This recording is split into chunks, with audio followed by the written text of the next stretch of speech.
If you think your job is to sell your product, this episode will challenge that assumption. Because your real job is to earn trust in you before a buyer will trust your solution. Sean and Kevin break down how to market yourself like a disciplined seller, even when you don't have a marketing team behind you, using simple messaging that makes you credible and referable. You'll hear how to turn what happens on real sales calls into proof points, posts, send-aheads, and case studies that strengthen your sales process and improve sales success.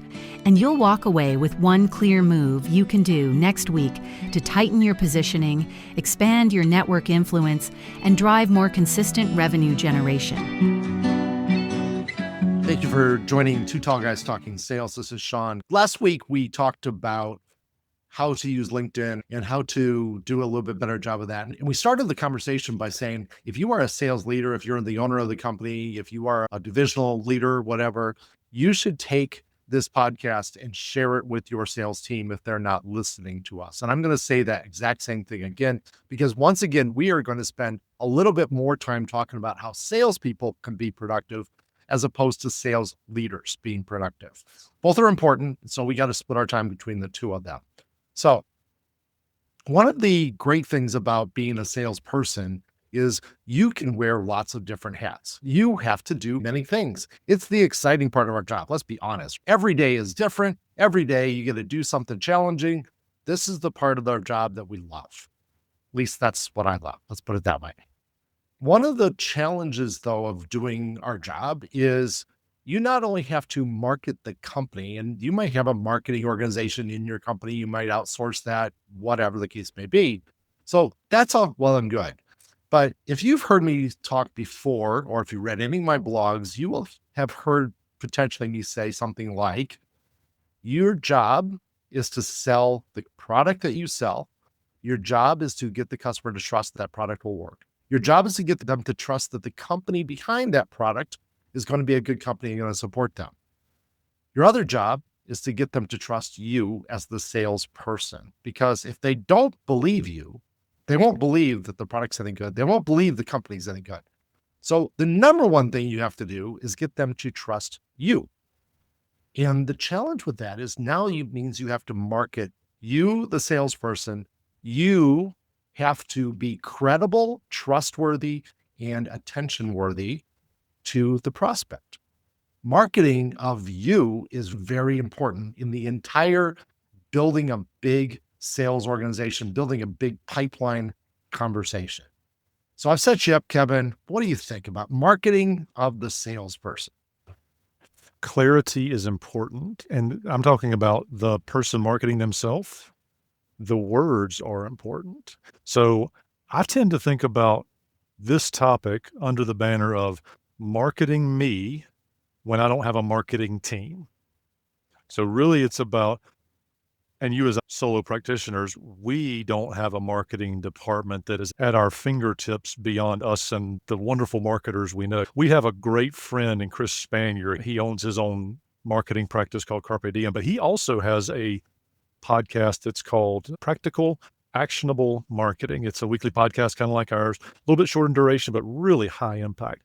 But I say that to say this, he is famous for saying, marketer, market thyself. And when you're a salesperson who doesn't have a marketing team behind you, you are a marketer. You must market yourself. So it's sage advice from a marketer himself. And I'm regurgitating that here because it's important for all of us to take away that we have to carry our own messages forward. It's not up to somebody else to help us reach our quota, destiny, or evolution, or evolve up to our greatest, best potential. It's up to us. Nobody is coming. The fun thing to say about CrossFitters is nobody's coming. You got to work harder, do it harder, work harder. I would tend to say that when it comes to marketing, it's work smarter. In a last episode, we talked about a best practice is capturing your thoughts and activities after you leave a sales call. This is a great way to apply that thinking to you as a salesperson marketing yourself. If you're in professional services, talk about the tough prospecting call. Talk about the great way you position your product to help somebody else win. If you're in manufacturing, production, you can be in the construction trades, you can be in any business, and this applies. You as a salesperson should be evangelizing, and I know that can be an unpopular word, but you should be shouting from the rooftops the things that are going well, the things that are challenging, and other people should be able to see that as a part of how you show up digitally. It's also how you can show up in a printed format because you can print those digital thoughts. They're called case studies. You can print those digital thoughts into paper and carry them forward. They can be send aheads, leave behinds, proof points, case studies that you socialize. You can borrow from them inside your social posting and take snippets of best cases, proposals, solution packages, all the things. When you capture and market yourself in total, you can remarket your message or parts of it to make sure you're connecting and staying consistent with your highest and best use, the outcomes you provide, aim for, or deliver. So I love to think about this, Sean, to answer your question succinctly. I like to think about it as, how am I going to carry forward the message I want the prospects and customers to hear when they have the problem I can solve? Too often, you and I can show up to companies and they haven't done any of this before. So they have to first climb the mountain of getting systemized and organized to capture this kinds of data to be even able to market it. Owners, founders, founder-led sales organizations have this problem a lot. They're so busy working in the business, they don't have time to work on the business, and that shows up with a lack or inconsistency of marketing. It's an unfortunate reality, but how we solve it is what we're talking about today.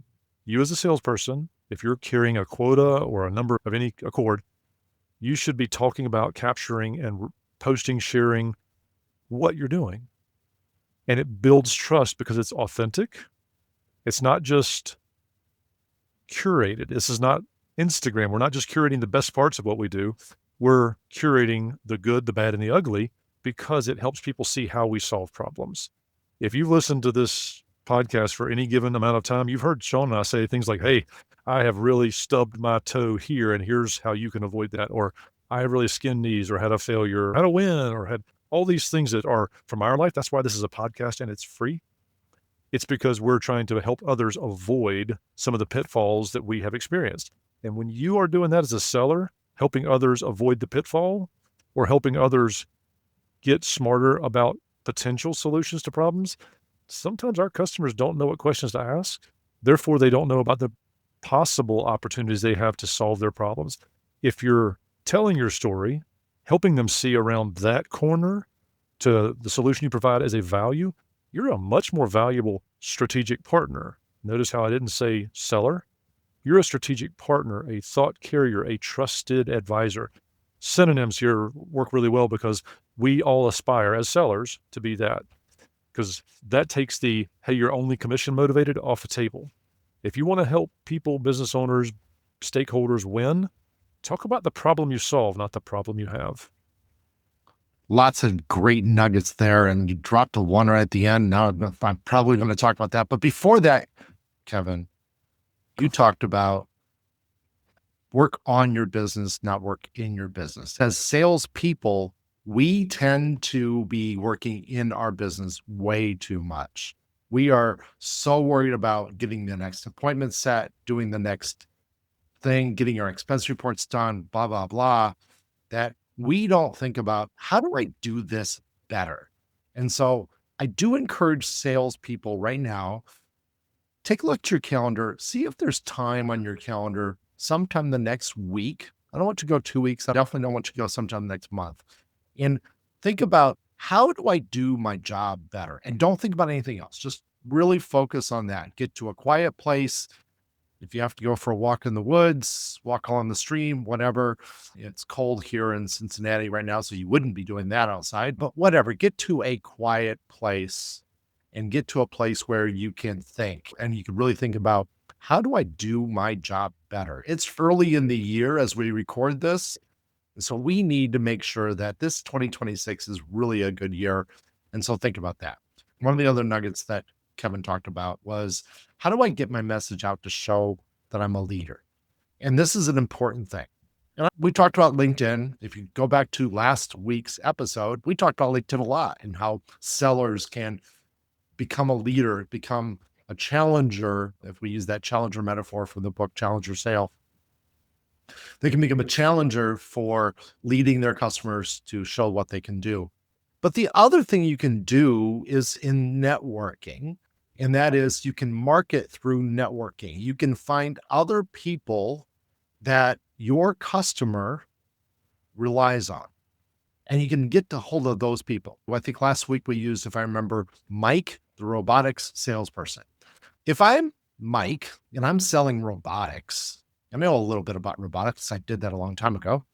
But if I'm Mike selling robotics, there's a variety of other things that my customer is actually worried about. They're probably something to do with manufacturing, or maybe they're probably something to do with distribution. If this is a warehouse robotics product, right? So there's other people that they listen to. They listen to electrical engineers and mechanical engineers and production people. They're probably listening to ERP salespeople. They're probably listening to software salespeople, software as a service salespeople.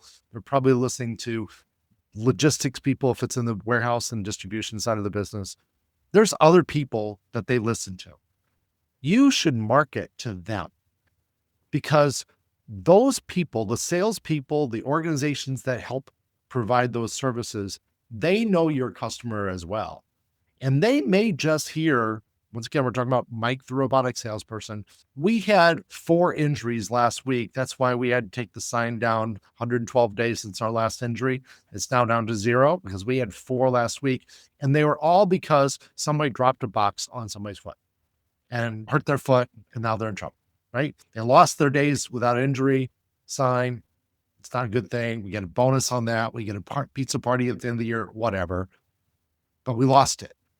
And the other sales guy, who's an ERP sales guy, or he's a trucking salesperson, he goes, Mike, the robotics guy, you might want to think about some robotics to help lift those boxes and make sure that doesn't happen. So let me introduce you to Mike, because Mike's a great guy and Mike will solve your problem. Now, that ERP salesperson, that trucking salesperson isn't going to mention it if you haven't marketed to him through networking. If you haven't made that person aware, I solve problems like this. When your customers have an OSHA problem, when they have an injury problem, mention my name because I solve those problems. That's one of the reasons why people buy my robotics product. Very simple to do, but it's marketing to other people who are going to take that message in a homogenized way in their own words, and they're going to feed it to your prospects as well. And that is how you also grow your pipeline. So once again, salespeople, marketing yourself is really important. You are a trustworthy person. I'm counting on that because you'll listen to this podcast. Otherwise, you wouldn't be worried about how to do your job well. So go out there and try to figure out, how do I put myself out that other people can really trust me and they can learn from me and I can lead them to a better place because they know me. Kevin, wrap us up. We got a couple of minutes left on our episode here, so wrap us up. That's the challenge with 15 minutes of a podcast, is you can't get all the nuggets in there and you can't do all the teaching. If you want to extend this conversation even further, Sean and I would like to invite you to the B2B Sales Lab, where we break down this topic and more at the level of checklists and actual things you can do. But just as a teaser for that, when it comes to marketing yourself, we've talked about LinkedIn. So there's a platform. We've talked about content, which wins in past experiences, past sales calls. There's a piece of content to be posted on LinkedIn. Mention case studies. That's a long format that can be chopped up. You can even do video vlogs of instead of doing just a case study, you can talk about on video your experience. Post that to LinkedIn. That's all pieces of the puzzle that lead to what Sean talked about when you do networking. People know about you and they know they can refer you, and they know that when their customer referral they refer to you shows up to your LinkedIn profile or your other social website or whatever, they're going to experience you based on how you have presented yourself, how you have marketed yourself. There's about 8 dozen more opportunities and tactics and lists, checklists that you can use in your business, because not everybody has software to promote. Not everybody has a people solution. Not everybody has a best case fit scenario, something. But if you've got a checklist of things to work from, you're much more likely to have a robust marketing platform. Today feels like it could be a robust listing of our partners and things they produce. We've got another friend, Amy Connor, who's been on this podcast as well. And Amy owns a company called CMO On Loan, and she's got a system for this. It's everything from an annual calendar of what to post. So if you're at a loss for what should I post next week, know that the best version of this is an annual calendar. So you can grow from, hey, I've never done this before, all the way out to a pre-planned annual calendar. And those are the kinds of resources that we want to make sure we're sharing on the B2B Sales Lab. So if you're not a member yet, come try us out for a trial period and see if it's a good fit for you. And we'll break down topics like this and others like AI for salespeople, like how do I get my pitch deck in line on the Sales Lab, and join us for office hours there where we break down these topics even further in long format. But for now, that's our 15 minutes. Thanks for being with us. And as always, happy selling. What a punchy episode, equal parts practical and overdue, because too many sellers still act like marketing is someone else's job. One thing that really landed for me was the idea of turning your sales calls into reusable assets. Capture the problem you uncovered, the way you framed it, the proof point that mattered, and the outcome. And you've got the raw material for posts, send-aheads, and mini case studies that reinforce your messaging long before the next meeting. That's how you build trust at scale without sounding polished or fake, and it tightens your sales process while you're doing the work anyway. Now here's the move you should actually do. Block 45 minutes next week and build your trust engine from your last 5 conversations: problem, recommendation, proof, result. Then publish 1 post and draft 1 longer. Leave behind. It matters because the best time to create credibility is before a buyer is in a formal evaluation. And if you don't calendar it, it won't happen. Do it today. Put the block on the calendar right now, because the week will fill up and you'll default back to living in your inbox. If you ever need help with sales, sales management, or simply growing your company, reach out to Sean or Kevin. The contact info is in the show notes. And if you want checklists, examples, and real-world answers from other serious sellers, join the B2B Sales Lab, a community built to help salespeople and sales leaders get unstuck, sharpen execution, and hit quota with better resources and better conversations. The B2B Sales Lab link is in the show notes. Grab it and take a look. We'll be back with you at our usual time next week. Same channel, same cadence. Happy selling!